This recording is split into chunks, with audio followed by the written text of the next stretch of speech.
کہ کچھ media channels نے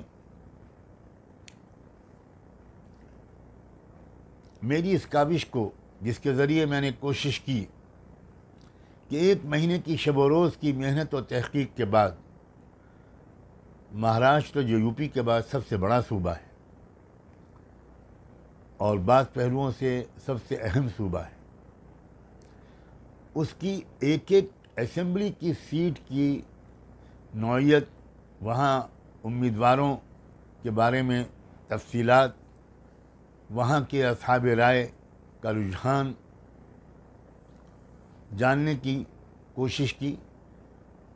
میری ٹیم کے ساتھی مختلف علاقوں میں وہ خود گئے، کچھ اضلاع میں میرا خود بھی جانا ہوا، بہت سے علاقوں کے وفود میرے پاس آئے، اور بہرحال ہم نے اپنے محدود وسائل کے مطابق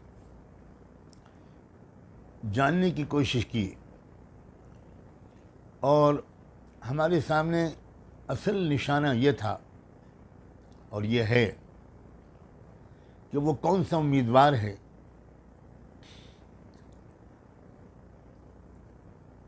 جو موجودہ فسطائی حکومت، فاشسٹ سرکار سے مہاراشٹر کو اور پھر اس کے نتیجے میں ملک کو چھٹکارا دلا سکتا ہے۔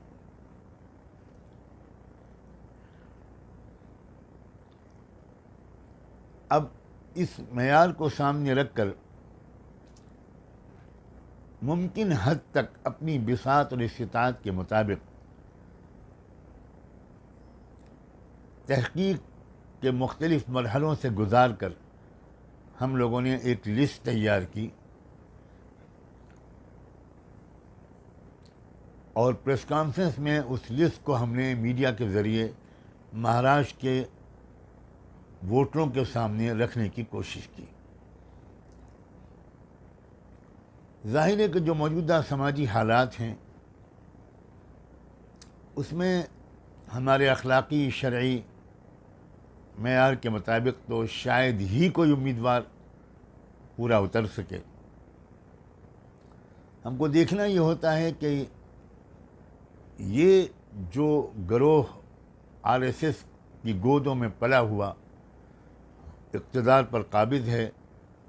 اور جس کا یقینی منصوبہ ہے دستور کو بدل دینا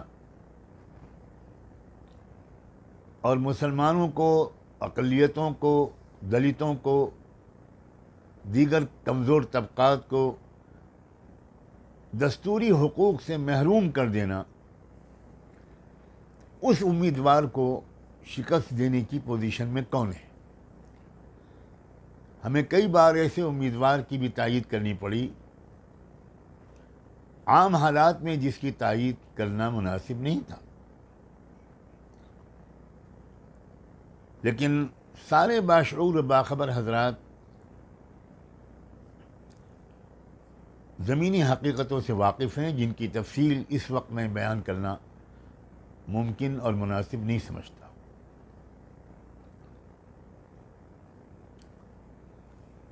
اب اس کو کچھ میڈیا ہاؤسز نے کچھ اس طرح کا رخ دے کر عوام کے سامنے رکھا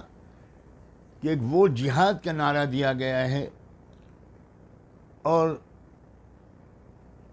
اب تمام مسلمانوں کو اکٹھا کر کے ایک جگہ ووٹ ڈالنے کی اپیل کی گئی ہے، اس کے نتیجے میں تمام ہندو اکٹھا ہو جائیں گے، یعنی مسئلے کو ہندو مسلم کا رنگ دے دیا گیا۔ حیرت کی بات ہے کہ جن امیدواروں کے حق میں ہم نے اپیل کی ہے ان میں غالب اکثریت ہندوؤں کی ہے، صرف 23 مسلمان ہیں جن کے حق میں ہم نے اپیل کی ہے، گزارش کی ہے۔ اس کے باوجود اس کا یہ رخ دیا جا رہا ہے، جھوٹ اور فریب اور عوام کے مستقبل سے کھیلنے کی یہ ایک مکروہ ترین مثال ہے۔ ہمارے سامنے صرف ایک ہی بات رہی ہے کہ وہ کون سے امیدوار ہیں جو ان تنظیموں سے وابستہ ہیں، ان پارٹیوں سے وابستہ ہیں جن کا عزم مصمم ہے دستور کو بدل دینا. اور میں یہ بات جانتا ہوں کہ مہاراشٹر میں اگر وہ جیت گئے تو وہ دستور نہیں بدل پائیں گے، لیکن میں اس بات کی طرف بھی توجہ دلانا چاہتا ہوں کہ مہاراشٹر کے الیکشن نے ایسی اہمیت حاصل کر لی ہے کہ اگر یہاں وہ جیت گئے ہریانہ کی جیت کے بعد، تو اس کے بعد ان کے حوصلے بہت بلند ہو جائیں گے، اور پھر دلی سرکار وہ نئے حوصلوں کے ساتھ دستور کی تبدیلی جیسے اپنے ناپاک ارادوں کی تکمیل کی طرف آگے بڑھے گی. اور اگر مہاراشٹر میں ان کو شکست ہو گئی تو اطلاعات کے مطابق دلی سرکار بھی بہت دن تک نہیں ٹھہر پائے گی. تو ہمارا نشانہ صرف مہاراشٹر سرکار نہیں ہے، بلکہ مرکزی حکومت ہے اور ملک کا مستقبل ہے، ملک کا اتحاد اور سالمیت ہے، ملک کا اتحاد اور سالمیت ہے، دیش کی ایکتا اور اکھنڈتا ہے، جس کے پیش نظر ہم نے بہت محنت کر کے کینڈیڈیٹس کا انتخاب کیا. تو میں اپنا پروٹیسٹ رجسٹر کرنا چاہتا ہوں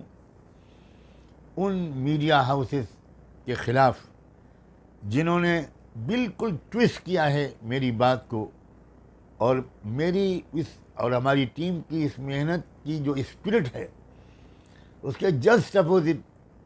اس کو رنگ دینے کی کوشش کی ہے. ہم چاہتے ہیں کہ ملک میں سیکولرزم مضبوط رہے، ہم چاہتے ہیں کہ ملک میں ڈیموکریسی اور مضبوط ہو، ہم چاہتے ہیں کہ ملک میں جو ہمارا سمویدھان ہے اس پر لیٹر اور اسپرٹ کے لحاظ سے عمل ہو، اس میں مزید ضروری اصلاحات ہوں، اس میں جو نئی تبدیلیاں وقف ترمیمی بل جیسی کرنے کی کوششیں کی جا رہی ہیں وہ کوششیں کامیاب نہ ہونے پائیں. ان چیزوں کو سامنے رکھ کر، اور بہت سے امیدواروں سے تو ہمیں ملاقات کا موقع ملا، وہ آتے رہے میرے پاس، ہم نے ان سے کمٹمنٹ لیا، کچھ لوگوں سے تحریری کمٹمنٹ لیا، تب جا کر ہم نے ایک لسٹ بنائی. اس لیے اس کو یہ رخ دینا کہ یہ ووٹ جہاد ہے اور مسلمانوں کو اکٹھا کر کے ہندوؤں کے خلاف متحد کیا جا رہا ہے، یہ سراسر جھوٹ اور فریب ہے. اور میں نے کل ایک یوٹیوب چینل کے انٹرویو میں یہ بات بھی کہی کہ یہ کیسا ووٹ جہاد ہے جس کے سپہ سالار ہیں شرد پوار، جس کے عظیم سپاہیوں میں ہیں ادھو ٹھاکرے، راہل گاندھی، نانا جی پٹولے. میں امید کرتا ہوں کہ اس وضاحت کے بعد یہ غلط فہمی دور ہو جائے گی، اور میں میڈیا کے لوگوں سے بھی گزارش کرتا ہوں کہ وہ دیانتداری کے ساتھ بات کو پیش کیا کریں. اور میں یہاں پر N D T V India کا خاص طور پر ذکر کرنا چاہتا ہوں کہ انہوں نے ایک پینل بٹھا کر بہت لمبی بحث کی میری پریس کانفرنس پر. اس میں سے ایک سینئر جرنلسٹ جو N D T V India ہی کی ٹیم کے ہیں، ان کو میں ان کا شکریہ ادا کرتا ہوں کہ انہوں نے اس طرف توجہ دلائی. انہوں نے کہا کہ میرے خیال میں یہ نعمانی صاحب نے اپنی انڈیویجول کیپیسٹی میں پریس کانفرنس کی تھی، مسلم پرسنل بورڈ کا اس سے کوئی تعلق نہیں ہے. انہوں نے کہا کہ وہاں جو بینر لگا تھا اس میں بھی مسلم پرسنل بورڈ کا کوئی ذکر نہیں تھا، صرف مولانا سجاد نعمانی کا نام تھا. ایک تیسری بات میں یہ بھی بتانا چاہتا ہوں آج کہ کل کی پریس کانفرنس بڑی خوشگوار ماحول میں چل رہی تھی، آخر تک بہت اچھے ماحول میں چلی، لیکن آخر میں ذرا سی ایک کڑواہٹ ہو گئی. ناخوشگوار ماحول چند منٹوں کے لیے بنا، اور وہ اس لیے بنا کہ ہمارے جرنلسٹ دوستوں نے عام معمول کے مطابق ہم سے سوالات کرنا چاہا. ان کا اصرار تھا کہ ہمارے کویشچنس کے جواب دیجیے. ہماری ایک مجبوری تھی کہ ہمارے پاس بالکل وقت نہیں تھا، ہم کو فوراً وہاں سے نکلنا تھا اگلی میٹنگ میں پہنچنے کے لیے. اسی لیے ہم لوگوں نے پریس کانفرنس کا جو وقت خود طے کیا تھا وہ 12 بجے سے لے کر 2 بجے تک، جس میں تمام مہمانوں کا دوپہر کا کھانا بھی شامل تھا. لیکن میڈیا ہی کے کچھ لوگوں کی طرف سے یہ گزارش یا رائے آئی، یہ تجویز آئی کہ اس کو آپ 12 سے 2 مت رکھیے، بہت سے صحافی نہیں پہنچ پائیں گے، اس کو 2 سے 4 رکھیے. اب ہم چونکہ اگلی میٹنگ ہماری طے ہو چکی تھی 3 بجے سے،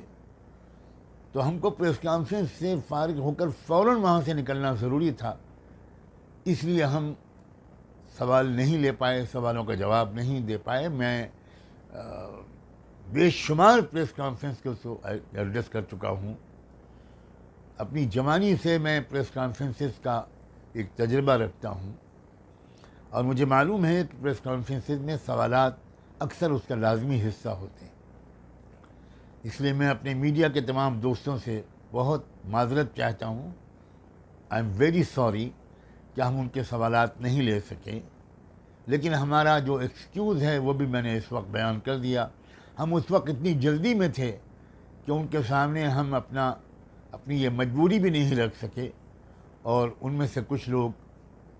ناراض بھی ہوئے. میں ان سے واقعی معافی مانگتا ہوں، اور میں امید کرتا ہوں کہ آئندہ کسی ملاقات میں ہم اپنی اس کوتاہی کی، غلطی کی، جو مجبوری میں ہم سے سرزد ہوئی، ہم تلافی کریں گے. بہت بہت شکریہ. مجھے 3 باتیں ہی اس وقت کہنی تھیں، اور شاید میں نے وہ تینوں باتیں آپ کی خدمت میں پیش کر دی ہیں. ایک بار پھر آپ سب کا بہت بہت شکریہ.